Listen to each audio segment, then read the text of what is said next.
Good afternoon, ladies and gentlemen, honored guests and students. I'm Lisa Dodson, and I have the great privilege of serving as the inaugural campus dean of the Medical College of Wisconsin, Central Wisconsin campus. It is my great pleasure to welcome you to our fourth WhiteCoat ceremony. You will soon hear more about the ceremony and the meaning behind it from our honored guests and dignitaries, but suffice it to say, this is a solemn but happy moment for MCW, and particularly the MCW Central Wisconsin faculty, our staff, students, and community partners. As with most great events in our lives, we have not arrived at this moment without the hard work and dedication of many, many people. The concept of the MCW regional campuses was born from the experience and wisdom of Dr. John Raymond Sr., the medical needs and physician shortages present in the northern half of Wisconsin. But it took MCW leadership, faculty, staff, and commitment from many, many partners, funders, and collaborators across the entire central Wisconsin region to bring this campus to fruition. Today, we will hear from a number of MCW and community leaders as we gather to honor and acknowledge our incoming class, the class of 2022. To begin, please join me in welcoming Dr. John R. Raymond, President and Chief Executive Officer of the Medical College of Wisconsin.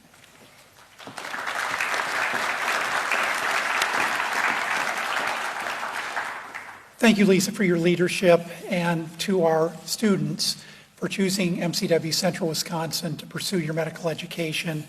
We have high hopes for you. We're delighted that you chose us, and we're eager to be here with you at the beginning of your medical career. Thanks also to the families and to the community here that has made MCW Central Wisconsin your medical school. Thank you.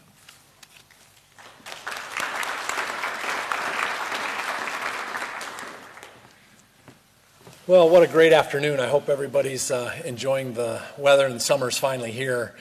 My name is Joe Kirshner. I'm the Dean of the School of Medicine, Provost and Executive Vice President at the Medical College of Wisconsin. And it's just delightful to be enjoying the fourth WhiteCoat ceremony up here in Central Wisconsin. I actually forgot my WhiteCoat this time, so I borrowed one that says Central Wisconsin. I might hang on to it because I don't actually have one that says Central Wisconsin yet. So. It's a great day to the beginning of your journey as physicians, and certainly one in which we should thank your loved ones and those who have supported you along this path. I just wanted to give you a few brief remarks today, and I know many of you have traveled different journeys to get here. You've all been to different undergraduate universities, and you've had different experiences in your educational paths. You've had different experiences as human beings and in your social circumstances, but what I want to try and impart upon you today is to never take for granted the privilege of receiving the WhiteCoat that you're going to get today. It's something, whether you wear your WhiteCoat every day or wear it less, as I do in the pediatric world, where sometimes the children are afraid of people with white coats, but it's a symbolic day for you that you should really remember forever.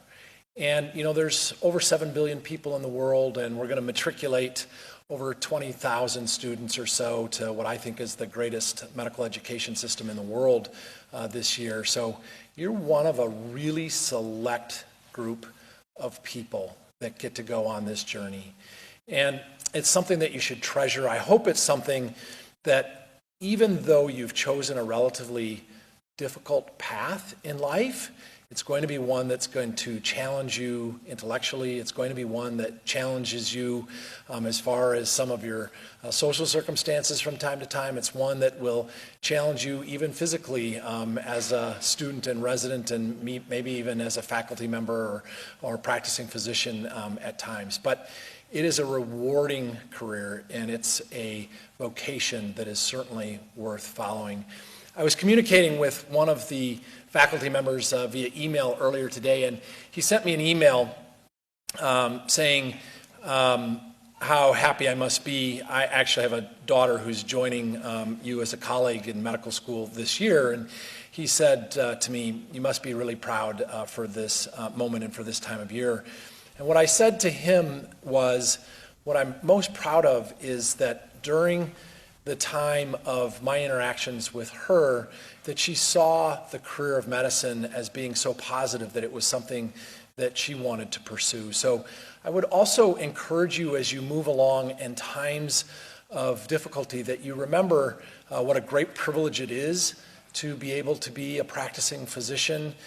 There's a little bit of a movement now that would say that some people would say because this piece of medicine is harder or that piece of medicine is harder that, boy, we shouldn't maybe encourage our young people to go into the profession. But as they say in Raiders of the Lost Ark, I think you've chosen wisely. I'm going to tell you one last story about myself personally as a resident, and hopefully this will resonate with you a little bit. As I mentioned, the journey can be difficult along the way, and my story is about when I was a third-year resident, otolaryngology resident in South Florida. My wife was on bed rest at the time with our first child, and I was working about 16-hour days. And I had a really difficult patient. The patient was an alcoholic, and I was struggling to get the central line in the ICU, and I didn't behave in an overly professional manner. I actually got written up by the head nurse in the ICU on that day and had to talk to my chairman, which was not fun. The reason to tell this story is so that you know that there can be challenging times, but you can recover from those, and hopefully you'll comport yourself better than I did on that day. The other pieces of the story are that I did resolve, and even though I was wearing my white coat at the time, it wasn't enough to remind me of the professionalism that needed to be there on that day for that patient and for all the other things that were surrounding me in my life.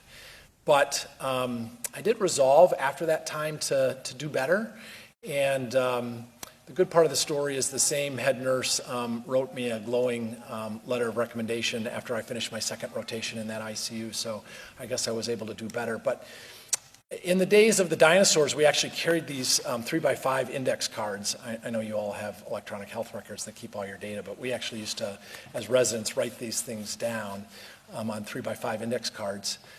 And this woman who I feel like I let down, I actually carried her 3x5 index card in the front pocket of my white coat for the next decade to always remind me of the importance of never losing your professionalism and the importance of what the white coat symbolizes for you as a physician. So I tell you that story mostly to say that you're all going to have times where you do your best, and there will be times when maybe you're not at your best. But always be reflective of what your patients need from you, what your families and patients will expect of you, and we know that you will carry MCW forward in a proud tradition that exists here, and I know you all will excel. I'm looking forward to hearing great things about what you do up here in central Wisconsin. Dr. Dotson's an amazing leader, and she's assembled a really outstanding group of faculty that will help to lead you on this journey, and she and I have frequent chances to communicate about the great work that the students are doing here in central Wisconsin. So I hope to hear from some of you individually. I know I'll hear a lot from you via Lisa, but congratulations on this day. Congratulations to your friends and family. And with that, I'm going to turn the podium over to Lisa again.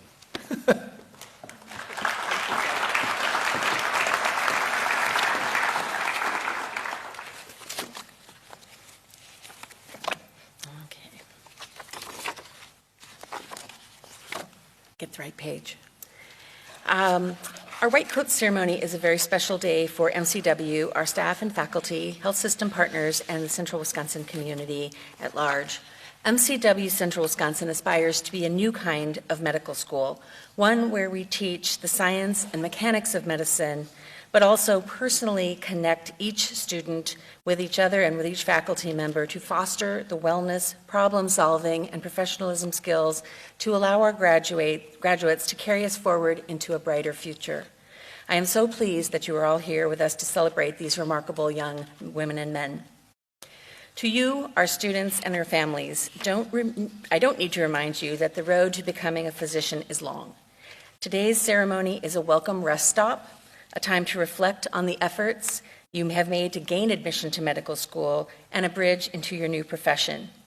Our overarching goal is to make MCW Central Wisconsin the most relevant, highest quality, most community engaged medical school campus in the country. Today, we join hands in partnership with our new students to continue down that pathway together. You are entering the profession of medicine at a very notable time, not only for medicine, but for society. I recently heard our times called the age of outrage, where the loudest voice and the most likes on social media can be mistaken for truth. Scientific research is sometimes being misused, scoffed at, or outright denied. Access to information for physicians and patients alike is unprecedented, but useful, truthful information sometimes seems in short supply. All of this will make your job as a physician both harder and easier than for previous generations. Your ability to discern fact from fiction and make sense of conflicting information and help patients navigate a complicated healthcare system has never been more relevant and important. One of my sons recently gifted me with a mug that says, "Don't confuse your Google search with my medical degree." I thought that was a really interesting sign of our times, and surely not a message that would have held any meaning during my medical education, but is something all of you students will face throughout your career. Healthcare is changing in ways that are really unprecedented. Your career will commence as scientific discoveries at MCW and elsewhere are creating the opportunity for personalized treatment of cancer and infection and chronic disease. But you will also be entering a healthcare system that doesn't always deliver quality, value, and equity, and is in desperate need of accessible, personalized care of all types. Personalized cancer care won't be available or matter to those who live where there isn't a psychiatrist to help them survive their depression or a family doctor with whom to celebrate the birth of their child. For those who lack the means to access and pay for care, all the advances in monitoring and treating high blood pressure won't be available to them to prevent a stroke or a heart attack. As MCW Central Wisconsin students and then physicians, you will undertake the dual challenge of learning the value of cutting-edge technology and also the age-old importance of holding a hand. Through MCW's new Robert D. and Patricia E. Kern Institute for the Transformation of Medical Education, the Central Wisconsin campus has taken a leading role in making significant and important changes to medical education traditions. Transformation is not for sissies. Creating and sustaining change takes courage, character, and caring. It takes a full understanding that the basic sciences, the clinical sciences, and the health system sciences share equal importance in your education. It takes teamwork and willingness to speak up, to right wrongs, and make change happen. You will be expected to learn and practice those skills as a member of the MCW Central Wisconsin community. Oh, and learn a little something about the Lockman maneuver while you're at it. But the eradication of disease and all of the other things that you're going to be working on throughout your life will give you a lot to do. We hope you're ready, and we hope you're ready to join us to get started. All medical students are chosen for their intelligence and academic skills, for their drive and their potential. MCW Central Wisconsin students have an additional characteristic that makes you unique. You were chosen by your community, by the very people for whom you will care. Not only does MCW believe that you will be academically successful, this community believes in you and has invested in you. We collectively believe that you can and will be the physicians who will make healthcare more accessible, more just, and more equitable, higher quality, and more sustainable for the entire region. It is a tall order, but one that we are confident that you are up to. Students, take a moment each and every day to remember why you chose to enter this challenging career, why you came here to MCW Central Wisconsin to do it, and the tremendous privilege it is to be a physician.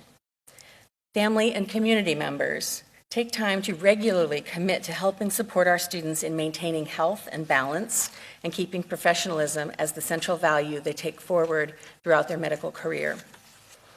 Together, MCW, our students, and our community partners have taken a very important collective step to building a healthier Central Wisconsin community.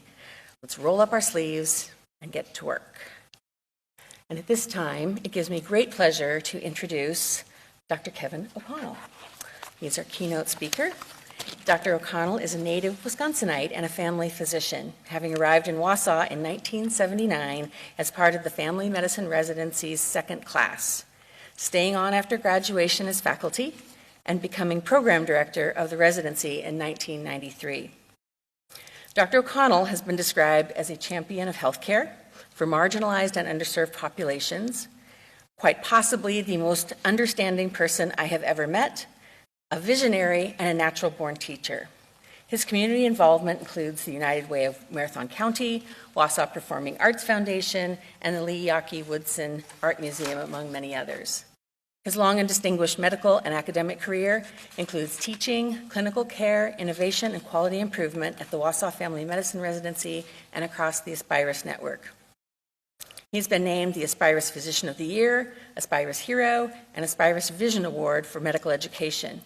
He serves on several MCW Central Wisconsin committees, and last but certainly not least, has served as a personal and trusted advisor to me. And I can truly say we would not be the campus we are without his hard work, advice, and always sunny disposition. Please join me in welcoming my friend and mentor, Dr. Kevin O'Connell.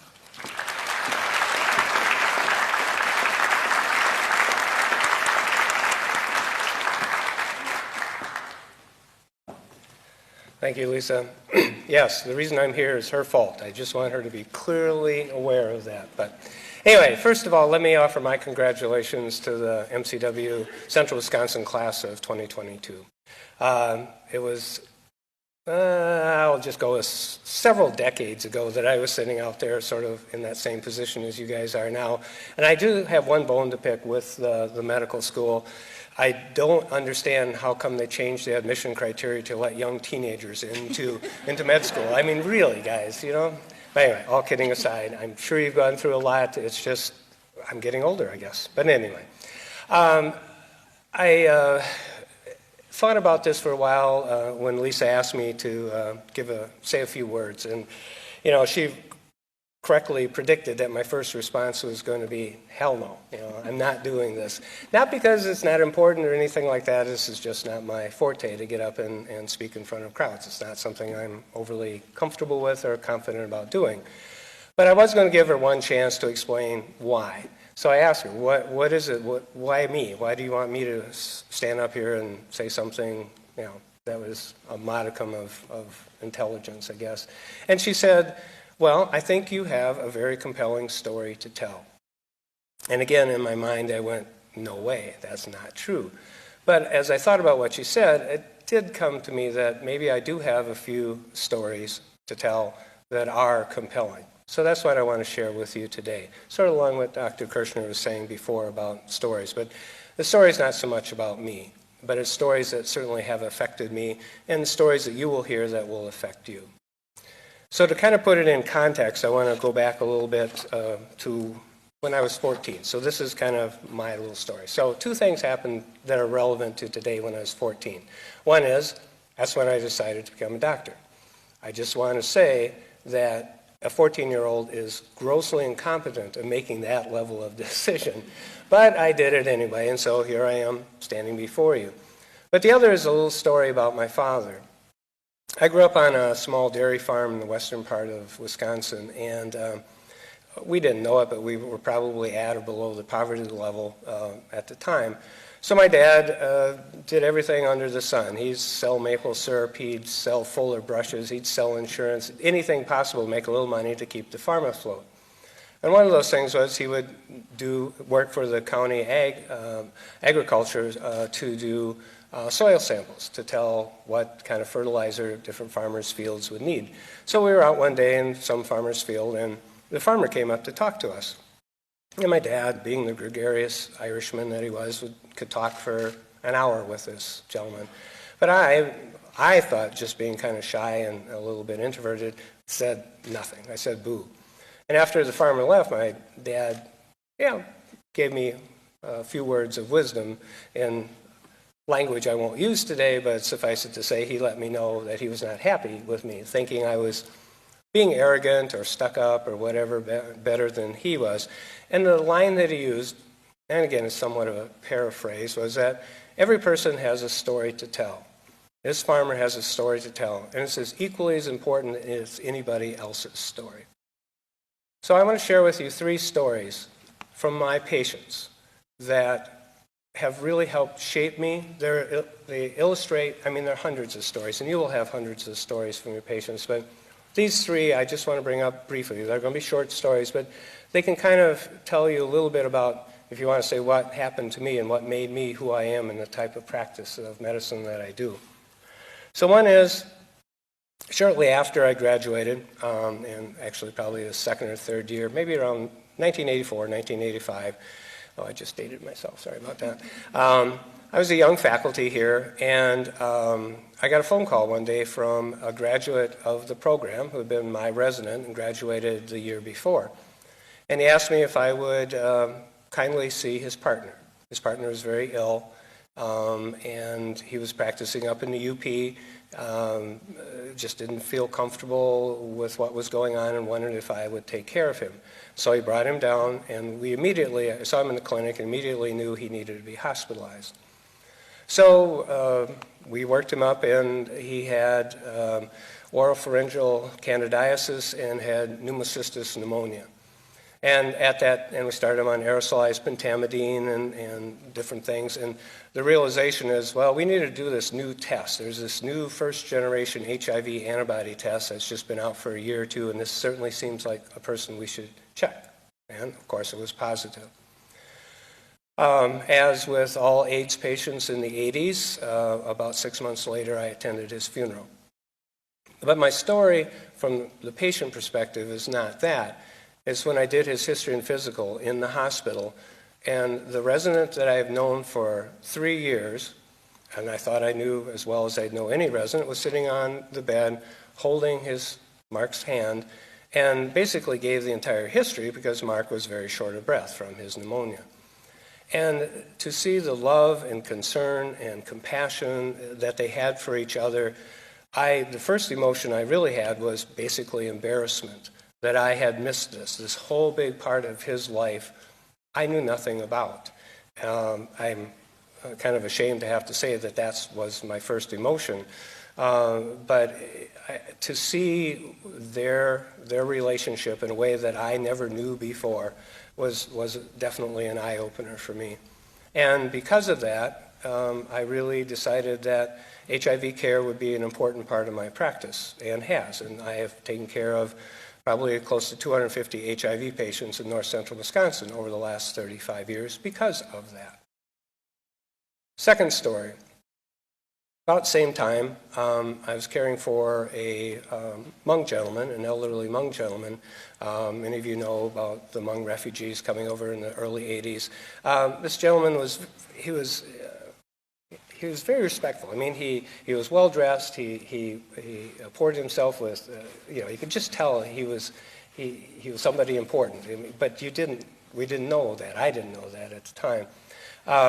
He was very respectful, would smile and shake my hand and those sorts of things. But I was trying to help control his hypertension, his diabetes, and was failing miserably at that, mainly because he probably didn't trust me or trust the medications I was trying to prescribe at that time. But he was always accompanied by one of his adult children who did the interpreting for him. And one day, when in the office, he was sat very straight and everything. But again, he looked sad. He just looked sad. And so, again, I'm embarrassed to say it wasn't at the first visit I asked this question, but I asked, what's going on? You seem sad. You seem depressed. Tell me a little bit about what's going on. And the daughter turned to her father and said maybe a sentence or two in Hmong, and he just nodded his head. That's all he did, is he nodded his head. And she turned to me, and for about 20 minutes told me his life story. So she had basically just asked his permission, can I tell this white guy, can I tell him your story? And so in the Vietnam War, the Hmong fought along the Americans and the South Vietnamese Army, and he actually was a general in the Army. He had hundreds, if not thousands, of men under his command. He basically, if he wanted something, his meals, whatever, it was done for him. He was He was a hotshot, so to speak, at that. So when the war ended, he had to escape quickly from Vietnam because as a general in the Army, if he had been captured, he would have been summarily executed. So he got to the camps in Thailand, and unfortunately there his wife and his children were with him, but his wife became ill and died. And then his children came over first as refugees, and he was left by himself. So finally he came and joined his family here in Wausau in the mid-1980s. He was a nobody, so to speak. He was unemployed, he didn't speak the language. No one knew of him at all other than the 2 or 3 family members that knew him. So his life had changed just 180 degrees, and I knew nothing of that until, I asked the question. But again, I've been involved with Hmong Care, I helped, with getting bridge clinics started, a bunch of those things because clearly these folks needed care as much as anybody. My last story is one day, probably just a couple years later, I had on my schedule a new patient, established care, Catherine. So I walked in and said hello and shook Catherine's hand, and probably somewhat inappropriately, I looked at her, and I just, in the back of my head, I had this feeling like, okay, I know you. I mean, your face is familiar. And I said, do I know you? And Catherine said, well, yeah, you do. Last year I was Bob. I was a PM security guard at the hospital. And I had from residency, I'd run into him many times at night and I'd talk to him and knew a little bit about him, just on a very superficial level. But because he knew me, he wanted to establish care with me because he was transitioning. He had thought about that his body was not right, and so he actually got fired from his job. His children, his adult children at that time, basically, he was in his 50s, his adult children basically disowned him. He had to move out of Wausau because he wanted to really try to do this transition without having to worry about, people around here, pointing out, because he was fairly well known. So he came back to Wausau and asked me if I would help with his transition by doing his hormone therapy. I had never done that before, but he taught me a lot about how to do it.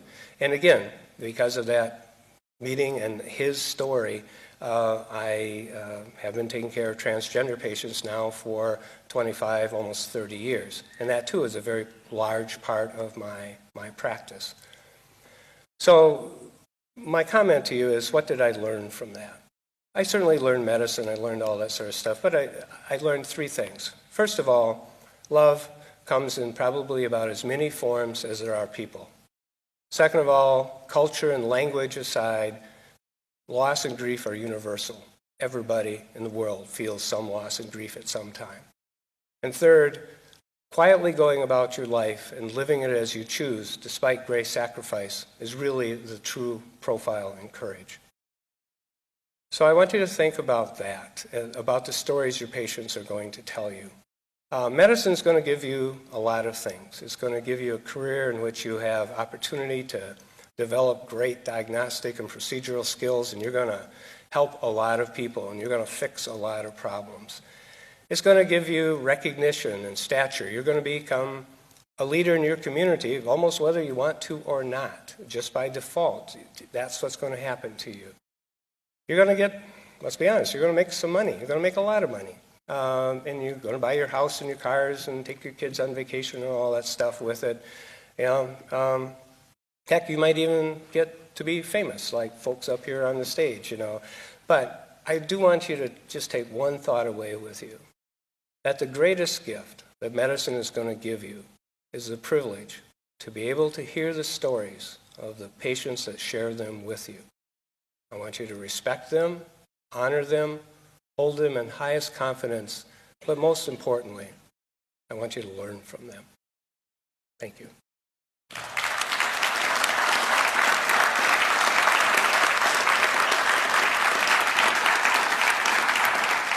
I would like to next introduce an outstanding M3 student and wonderful role model for our new M1 residents, Mr. Isaac Moline, who was selected by his peers for the 2019 Motivator Award, here to share some thoughts at today's White Coat ceremony. Thank you.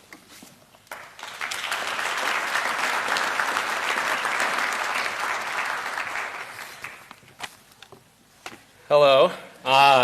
So I'm Isaac. I'm one of the current M3 students here. Kind of happy that I'm going at the end of the batting order so that if this doesn't go over well, it'll be forgotten.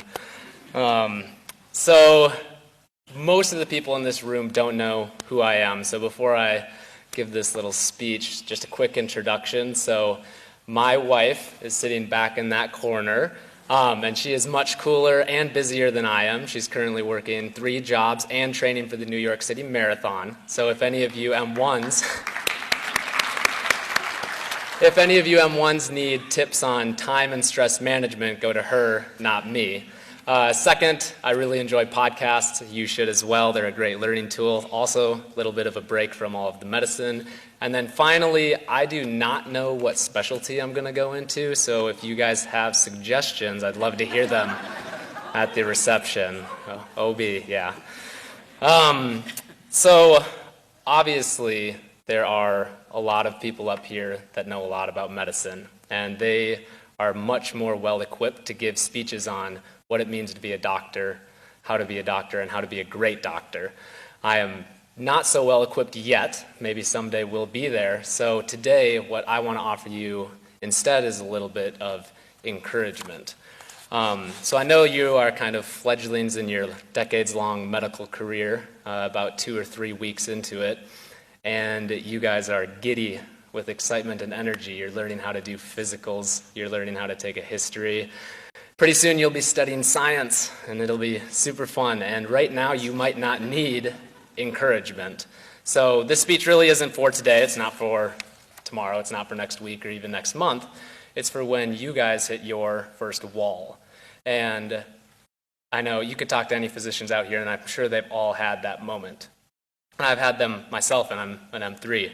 And so I think I'll just talk about my most recent one because I've had several of them.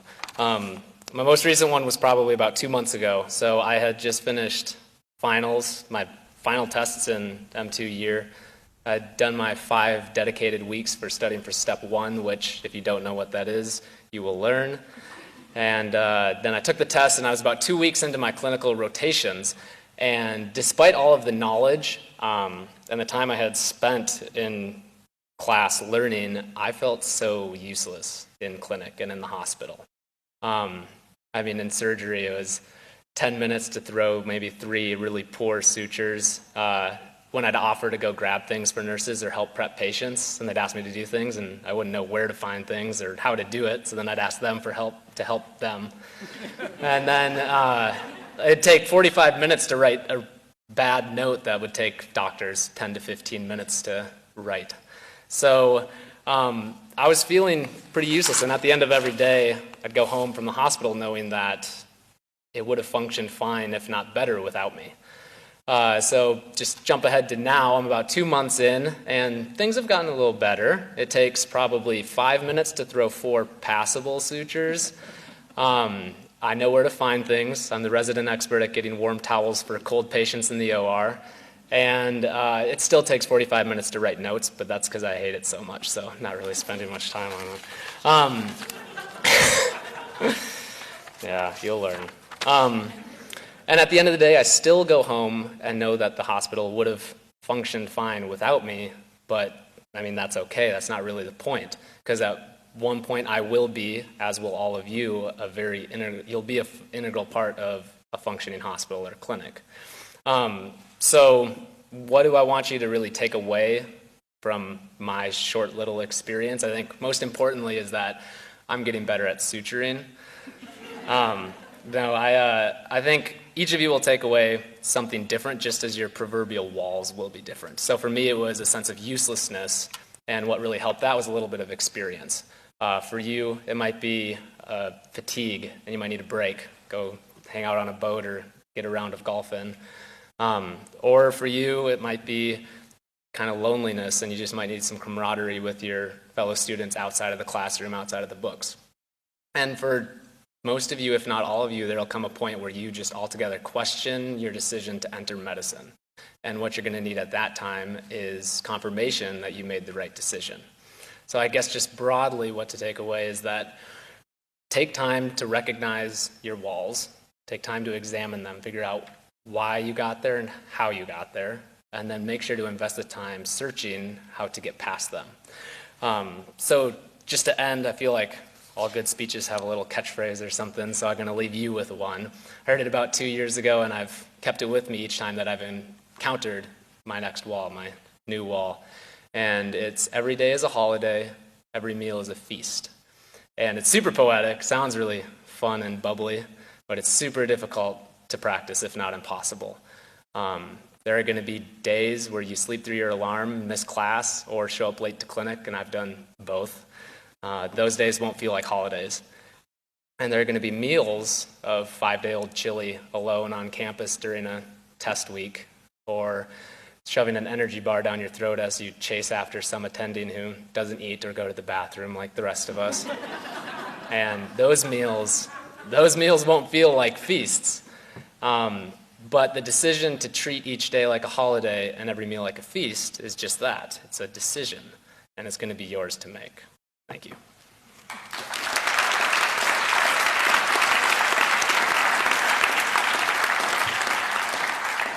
So next I have the great pleasure of introducing Chris Knight. He has several different names on campus. He is the boss of joy, the master of recess, and he makes some mean salsa. So applaud with me.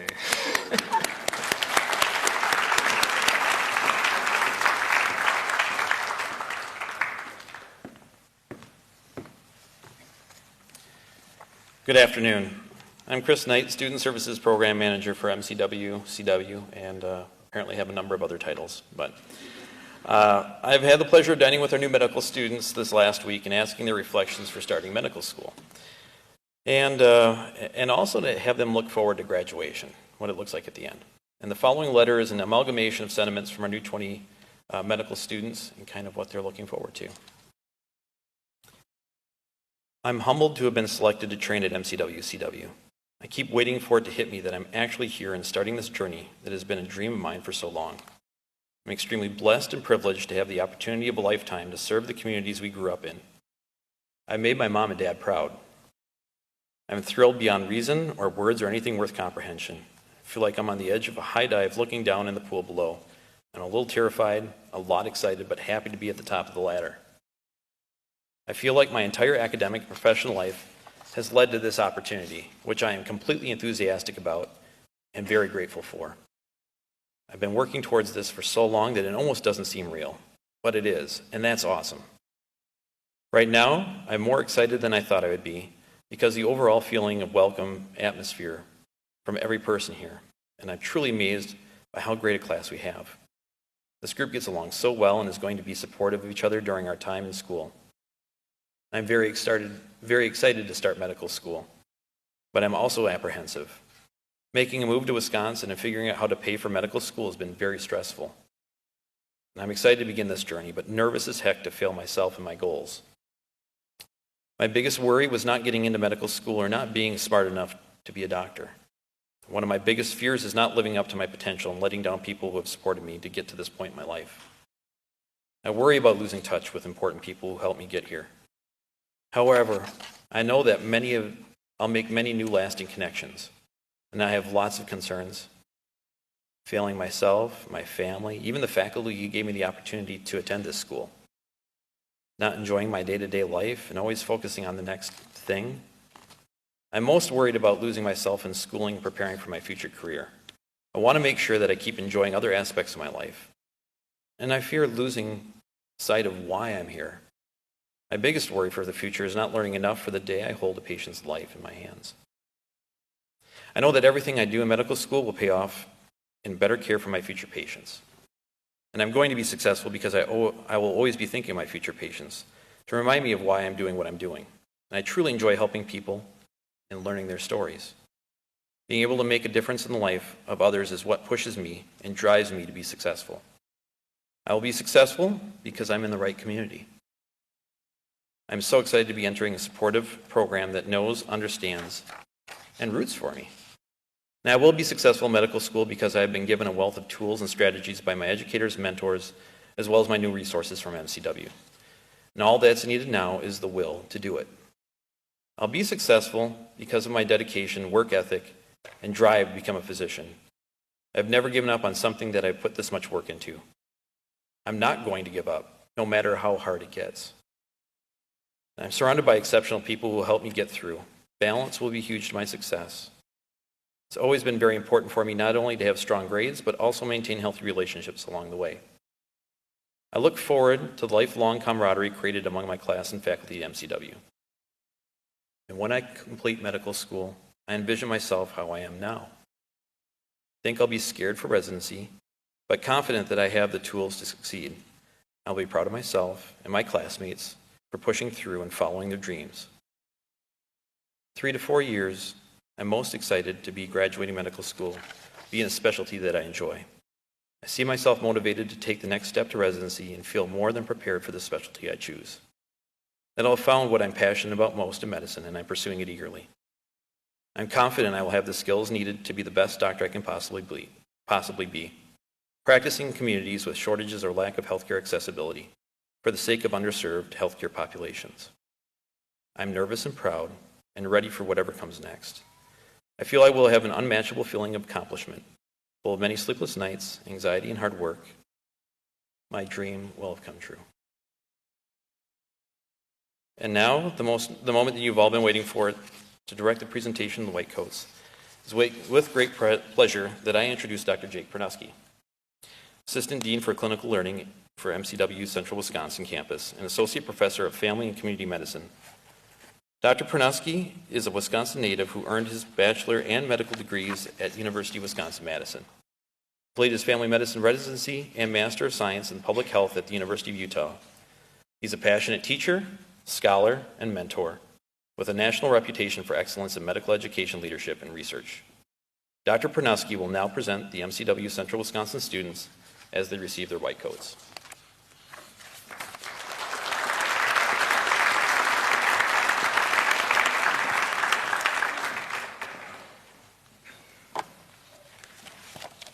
Thank you, Chris. Thank you, Chris. This is the best day ever. I just have to say, thank you all to family and friends for being here. Without all of you, there would be none of us. Together we can get done what none of us could do alone. It's my privilege to welcome each of the students forward to receive their WhiteCoat. Each student going to receive their WhiteCoat from a MCW Central Wisconsin faculty member or from a physician family member or mentor who has supported them on their pre-medical path. These physicians will continue to stand by them as they move forward in their career. As I call your names, students and mentors, please come forward. Satchel Baranik, being coated by faculty member Dr. David Murdoch. You can all clap.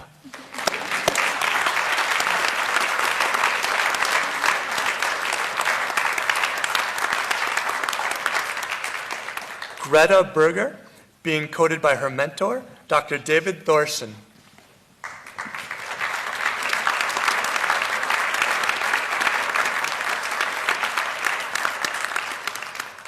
Vince Berry, being coated by faculty member, Dr. William Houston.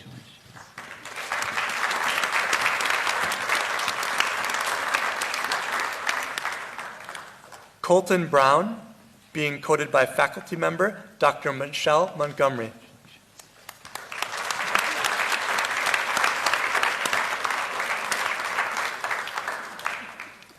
Sierra Danon, being coated by faculty member, Dr. Kashani Bushin.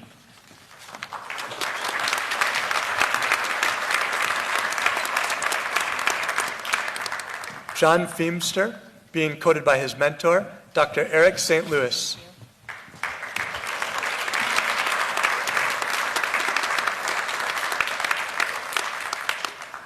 John Geisinger, being coated by his mentor, Dr. Gary Mayo.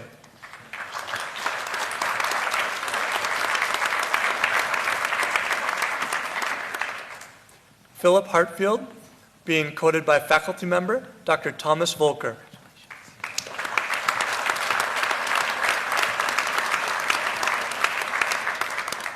Marco Ivancic, being coated by his mentor, Dr. A.P. Roche.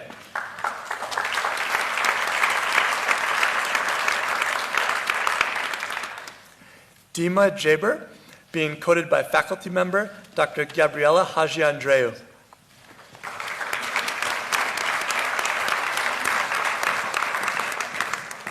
Carly Johansson, being coated by faculty member, Dr. Jane Maki.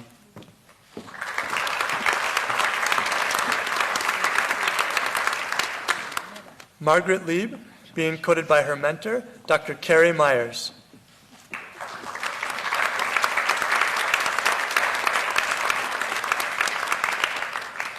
Mercedes Miller, being coated by faculty member, Dr. Kia Stigar.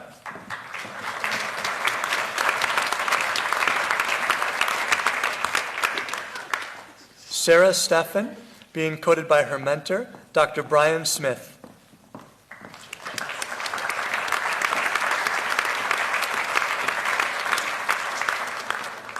Shelby Stewart, being coated by her uncle, Dr. Craig Thowald.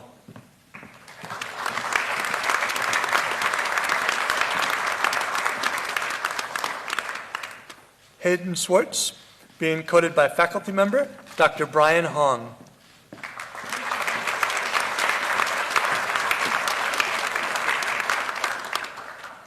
Andrew Tondrick, being coated by faculty member, Dr. Peter Stamas.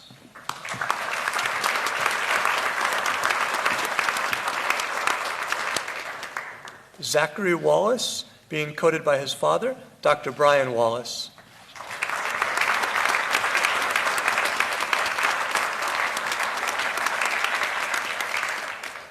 Caitlin Zielsdorf, being coated by her mentor, Dr. Robert Sedlak.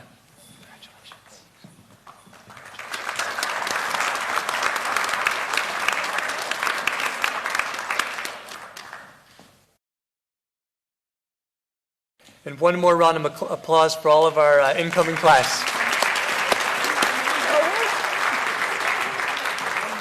That's it, we're done.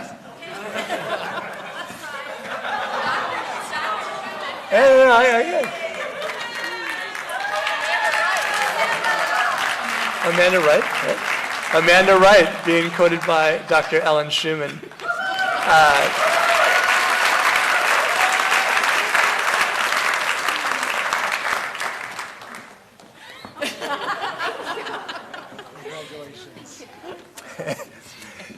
It's truly not on the list, but she has been in class the last few days and is doing well. If her parents are out there, it's okay. So in just a moment, I'm going to invite all of our new class and all physicians in attendance to participate in the recitation of the Oath of Geneva. The oath can be found as an insert in the program. As we do that, I'd like to invite Dr. Eric Gunderson to the stage as he will lead us in the oath. Dr. Gunderson is a board-certified family doctor and fellow of the American Academy of Family Physicians. He received his master's degree in Public Policy and Health Services Administration from the La Follette School of Public Affairs and medical degree from the University of Wisconsin School of Medicine and Public Health. Dr. Gunderson completed his family medicine residency at Columbia St. Mary's Hospital in Milwaukee. He practiced full-time family medicine with the Gunderson Health System in Onalaska, Wisconsin for 20 years before being named the medical director for the Quick Trip Center for Health with Marathon Health earlier this year.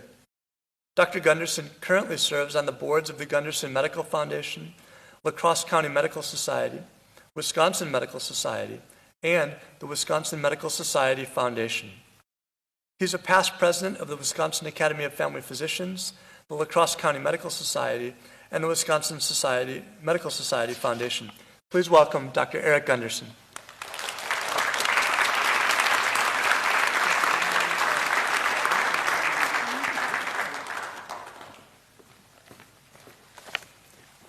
Well, good afternoon. I think this is my first white coat ceremony, and what a spectacular event. I think to hear the stories from the heart and the wisdom from the panel and the enthusiasm and the excitement of the students and the support of the families is just a great time. I'm honored to be here today to welcome you to the profession of medicine on behalf of the Society's more than 10,000 members. Congratulations on all you have accomplished to reach this milestone on your journey to becoming a physician. The white coat you received today is a gift from a Wisconsin physician who sponsored it through the Wisconsin Medical Society Foundation's White Coat campaign. It symbolizes much of what medicine is and has always been about: professionalism, trust, honesty, integrity, and ethics. It is also a symbol of the support system you are now a part of.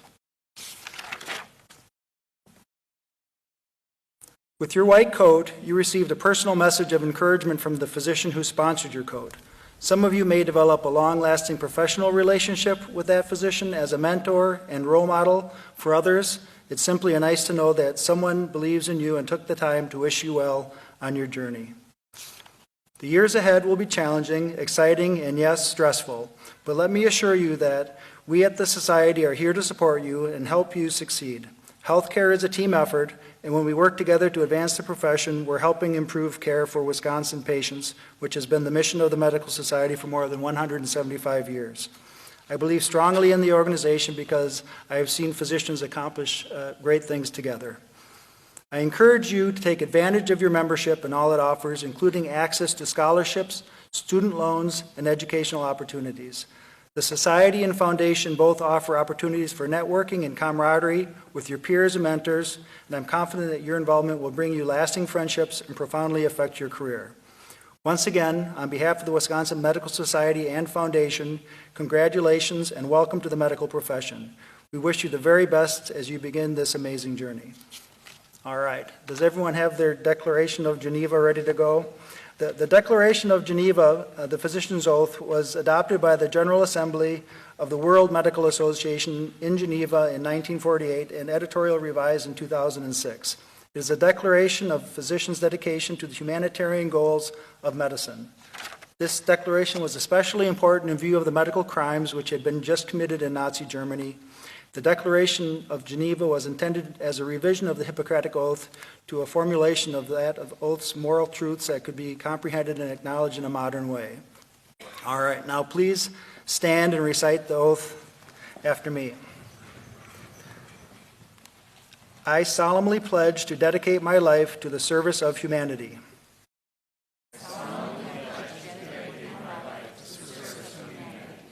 The health and well-being of my patient will be my first consideration.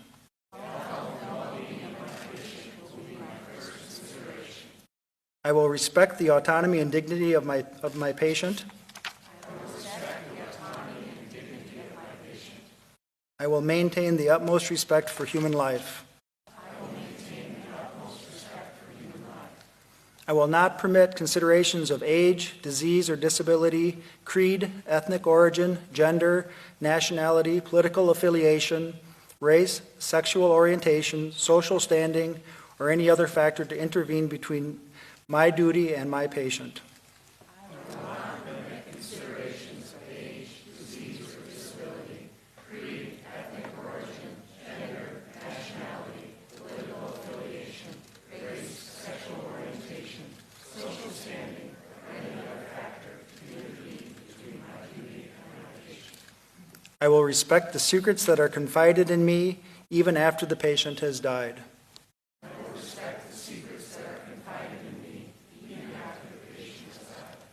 I will practice my profession with conscience and dignity and in accordance with good medical practice.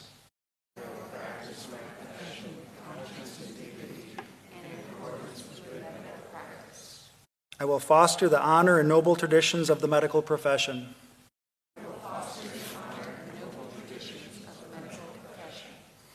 I will give to my teachers, colleagues, and students the respect and gratitude that is their due.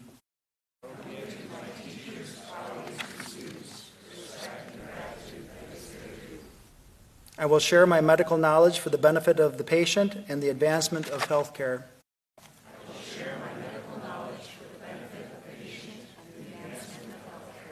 I will attend to my own health, well-being, and abilities in order to provide care of the highest standard. I will attend to my own health, well-being, and abilities I will not use my medical knowledge to violate human rights and civil liberties even under threat.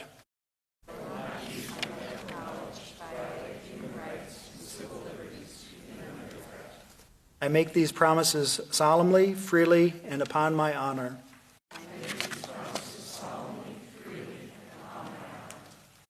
Very good. Thank you very much, Lisa.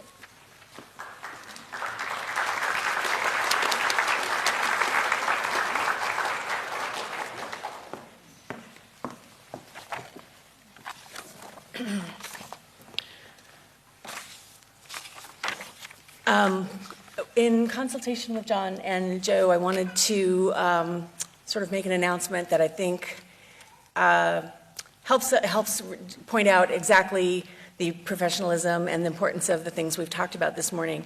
There was unfortunately a death of a medical student at MCW this week. We do not yet have all the details, but I think at times like this, I would first like to just take a moment of silence to recognize the loss of a colleague. And also just this is a reminder of why we need each other. And at times when there are difficulties, banding together, hugging each other a little closer, and making sure that we're all okay. So if we could just have a moment of silence.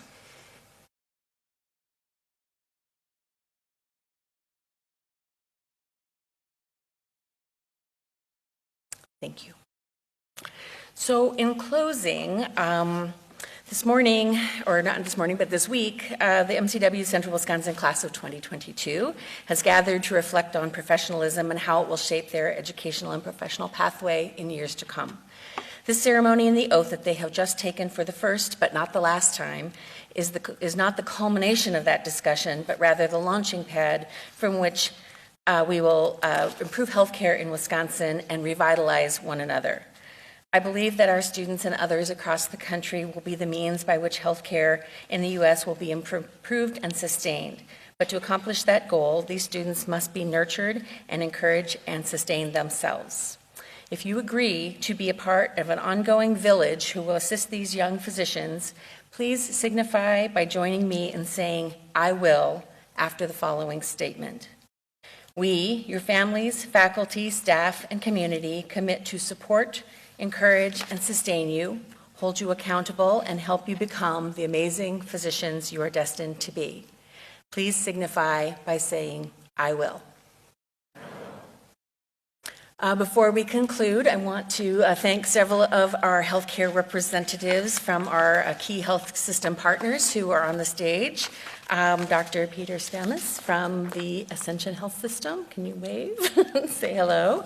Dr. Tom Volker from the Spirus Health System, and Dr. Kaya Steiger from the Mayo Health System in the Eau Claire region. And thank you all for being here as well today.